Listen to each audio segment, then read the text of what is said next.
Selamat datang di YouTube channel Podcast Malam Kliwon. Sebelum mulai mendengarkan, silakan klik tombol subscribe dan nyalakan tombol notification. Jangan lupa untuk gunakan headset kalian dan selamat mendengarkan.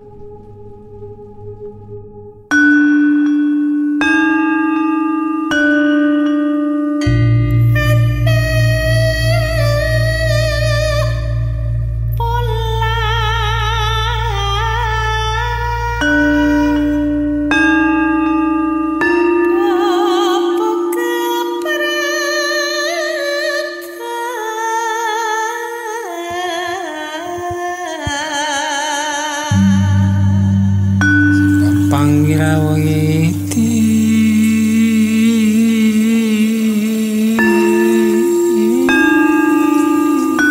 lang kumbungo cucuk kapanggawa para wanggati sajawandang kalawana bengke.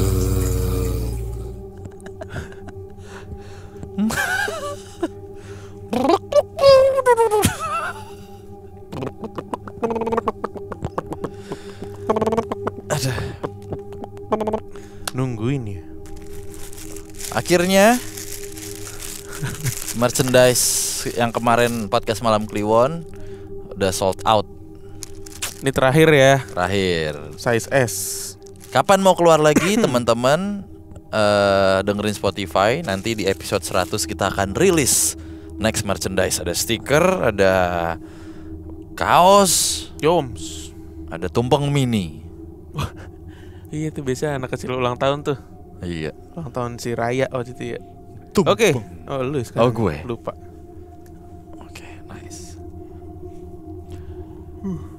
Wah, gila. Dari judulnya aja udah ngeri banget. Menarik kan? Asli Jo.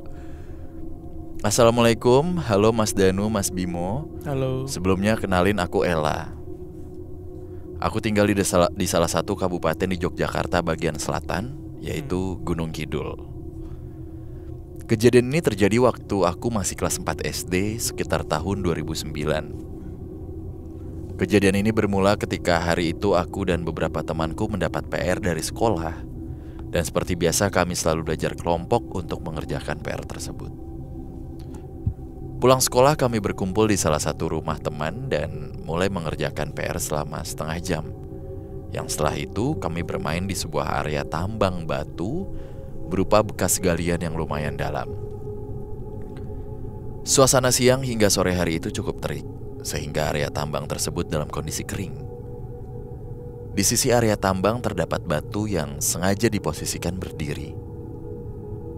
Sore harinya, sebelum aku dan teman-teman pulang ke rumah, salah satu temanku tanpa sengaja merobohkan batu berdiri tersebut dan tidak dikembalikan seperti semula. Tanpa rasa bersalah, karena memang belum tahu ya, kami berjalan pulang dengan santainya. Yang selanjutnya diketahui bahwa batu tersebut dimaksudkan untuk menangkal hujan agar area tambang tidak dipenuhi air. Kemudian malam harinya terjadi hujan yang cukup deras. Kami berpikir bahwa itu akibat dari robohnya batu tadi. Pagi harinya kami berangkat sekolah seperti biasa. Hingga sore hari, tiba-tiba ada kabar dua tetanggaku menghilang. Keduanya adalah perempuan. Sebut aja Are, ini anak tunggal, dan Rere. Nama samaran dua-duanya. Seluruh penduduk desa berkumpul dan mencari keduanya. Menurut penuturan dari Ibu Are, sore tadi Are pamit untuk cari kepompong ulat pohon. Biasanya pohon jati atau terem besi yang dalam bahasa daerah disebut ungkrung dan biasa dijadikan lauk. Yang mana ternyata si Are mengajak Rere untuk nemenin dia. Salah satu temanku yang saat itu juga berada di area tambang tersebut melihat keduanya mencari kepompong di atas area tambang di bawah pohon terem besi. Pencarian dilakukan di segala penjuru, termasuk area tambang tersebut. Banyak instansi yang juga dikerahkan dalam pencarian. Beberapa kiai dan orang pintar juga dilibatkan. Salah satu orang pintar yang terlibat menuturkan bahwa salah satu dari keduanya sedang dipinjam untuk menjadi dayang atau bridesmaid dalam upacara pernikahan, dalam tanda kutip. Si orang pintar juga meminta beberapa orang pencari, di mana ini adalah sanak saudara dan beberapa tetangga laki-laki, untuk melakukan pencarian tanpa mengenakan sehelai benang pun, alias telanjang bulat, serta membawa peralatan rumah tangga seperti piring, sendok, tampah dari anyaman bambu dan sebagainya, untuk dipukul sebagai bunyi-bunyian yang hingga saat ini masih terngiang bunyi pukulan-pukulan tersebut bagi sebagian masyarakat. Blek-blek ting gitu-gitu suaranya. Begitulah suara yang muncul di antara mencekapnya suasana malam itu. Kemudian pencarian juga dilakukan dengan media seorang anak kecil yang kuku jempol tangannya diberi cat berwarna hitam oleh salah satu kiai, yang mana melalui jempol tersebut si anak dapat melihat keberadaan Are dan Rere. Oh, banyak sekali ya ini ritual-ritual dan khasanah budaya boleh dibilang. Kita baru tahu ya. Iya. Si anak berkata bahwa keduanya berada di bawah pohon trembesi. Namun ketika didatangin tidak ada apapun.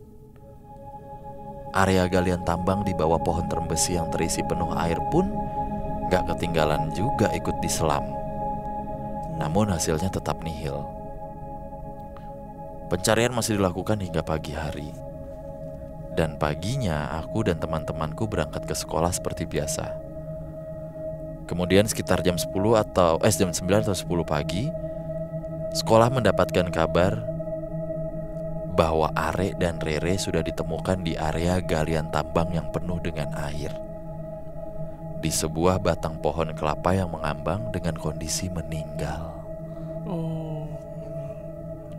Namun yang timbul hanya bagian kepalanya aja. Dan ketika sudah diangkat, tubuhnya tidak dipenuhi air seperti belum lama tenggelam. Seseorang yang terlibat pencarian bersaksi bahwa malam tadi ia sempat menaiki batang pohon kelapa tersebut, namun gak ngeliat apapun di sekitarnya. Setelah datangnya kabar tersebut, para siswa pun bergegas dipulangkan dan para guru pergi untuk melayat. Aku dan beberapa teman yang mana juga tetangga dari kedua korban tersebut ikut melayat dan menengok kondisi keduanya.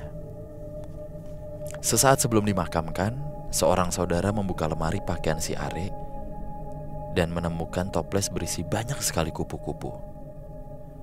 Ternyata diketahui bahwa kepompong yang selama ini telah Are kumpulkan tidak semuanya diolah untuk lauk makan. Namun ada beberapa yang ia pelihara dan jadi kupu-kupu yang kemudian diterbangkan hari itu juga sebelum dimakamkan. Keluarga merasa sangat terpukul akan kejadian ini. Terlebih Are merupakan anak tunggal. Dah gitu aja Mas Danu, Mas Bimo, minta doanya dari teman-teman Kliwon. Semoga kedua almarhumah tenang di sana dan mendapatkan tempat yang terbaik. Terima kasih Mas-mas sudah dibacain. Maaf kalau penulisannya acak-acakan dan kurang serem. Sukses terus podcast Malam Kliwon. Amin. Ini belum lama terjadi ya. 10 tahun yang lalu, 2009. Masih lekat dengan ingatan lah pasti. Banyak dari teman-teman yang nonton saat ini mungkin salah satunya atau keluarganya atau besannya atau teman dekatnya adalah orang-orang dari Gunung Kidul, Kabupaten Gunung Kidul. Bener gak ada kejadian seperti ini waktu itu?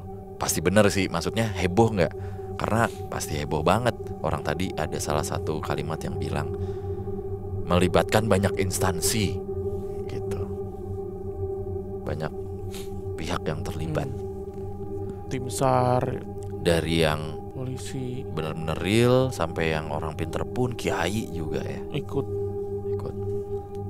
Ada beberapa hal sih di sini yang kita baru dengar dan baru tahu ya. Iya. Yang pertama itu nyari nyari korban dengan metode telanjang bulat. dan bawa peralatan rumah tangga buat dibunyi-bunyiin. Nah, itu maksud dan tujuannya. Mungkin ada teman-teman yang tahu, silahkan Iya. tulis di kolom komen. Betul. Itu. Terus anak kecil ya dengan kuku jempol tangannya dikasih cat warna hitam, biar si anak ini Ngelihat. jadi ngeliat. Airnya ketemu, tapi di dalam badannya itu nggak ada kandungan air kayak orang habis tenggelam. Biasanya kan kalau orang meninggal karena nganyut, itu pasti di badannya banyak air kan, Iya. banyak menelan cairan sampai nafasnya habis terus meninggal gitu. Kalau gue sih mikirnya coba dari sisi lain. Udah banyak instansi, banyak banget orang pinter banyak, bahkan ada kiai juga ada. Apakah mereka begitu kuat ya sih? Kita Makhluk. berbicara hilangnya misterius ya, gitu. Apakah si makhluk ini dengan kerajaannya dan apa itu sangat kuat? Sampai kok nggak bisa ketemu gitu ya. Gitu. Padahal yang terlibat udah banyak banget. Dari yang logika dan non logik lah, ibarat Dari yang kata lembaga gitu. formal sampai yang nggak formal sama sekali. Betul. Gue kebayang sih. Kiai itu bisa menyimpulkan ya bahwa mereka berdua tuh hilang jadi jadi daya. Orang pinter yang bilang. Bukan kiai ya? Lu kayaknya orang pinter tadi. Salah satu orang pinter bilang. Iya, maksud gue ya Iya. ahli spiritual itu bisa ngambil kesimpulan. Udah terlihat gitu ya. Mungkin nih. Udah terlihat tapi kenapa nggak bisa ditarik gitu? Iya. Apa itu cuma terawangannya doang atau gimana? Tapi kalau si anak kecil itu mungkin bisa benar-benar ngelihat ya. Dan kedua almarhumah ini pada waktu itu ya punten banget ya, juga bisa ngelihat kita gitu, tapi kita nggak bisa meraih gitu loh. Itu lumayan tragis ya. Tragis iya. Ataukah ya Ironi. memang di dimensi berbeda yang di pernikahan itu dan segala macam.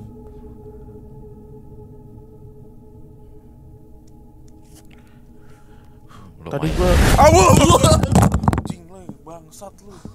Kaget gue.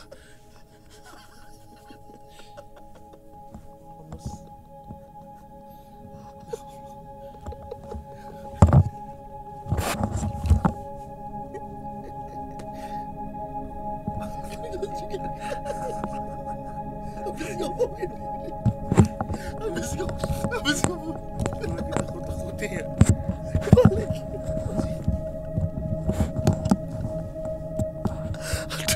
Aduh. Kenapa keluar sih backsound? Sakit. Ini gue sakit aja. Aduh. Masukin aja kali ya. Masukin aja. Ini jangan dikat ini. Deng deng jati gitu tuh. Ada hitamnya. Enak lu yang nonton, kaget lu. Aduh, Itu masuk merah ini gue anjir. Masuk tuh tadi tuh. Aduh anjir. Ya Allah, takut banget gue. Kaget sih.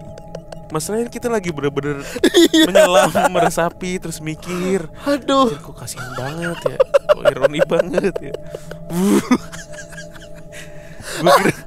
Gue kira tuh kayak ada yang nerekam dari belakang gitu loh, Le. Kalau Kenceng banget ya.